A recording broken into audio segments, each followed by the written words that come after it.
Baptcare's research unit decided to undertake this research into family violence in kinship care after it became apparent through some of our kinship care services that family violence within kinship care was becoming quite an issue. I remember one Christmas and my daughter was going around just bashing on all of our windows and screaming abuse.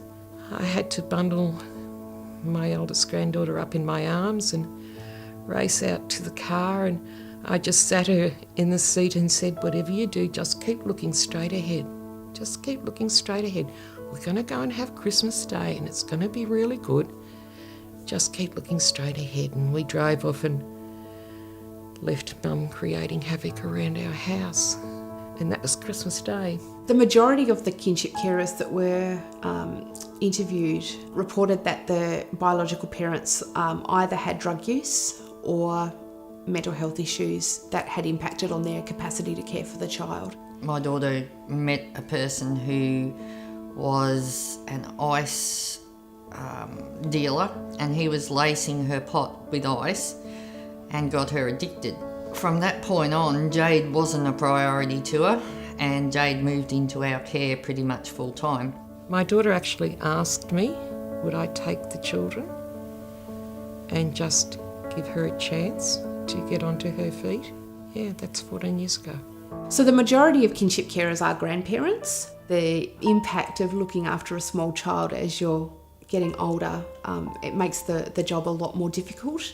But if you throw in socioeconomic factors as well as the physical restrictions that come with age, and then family violence and drug and alcohol and mental health issues on top of that, it actually becomes quite a soup pot of complexity. Being kinship carers full-time 24/7 is a total shock to the system.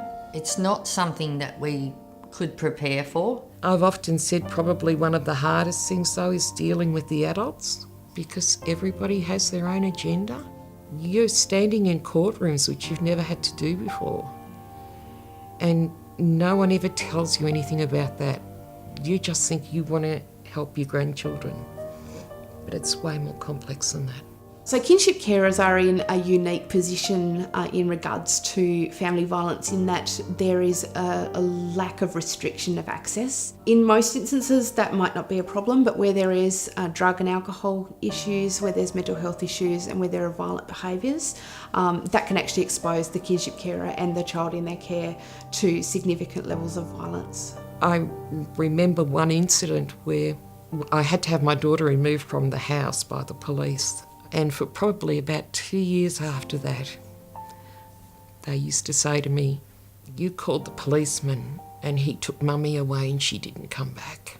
So the main findings from the report demonstrated that majority of kinship carers who reported violence reported instances like burglary, property damage, as well as threats, intimidation and physical assaults.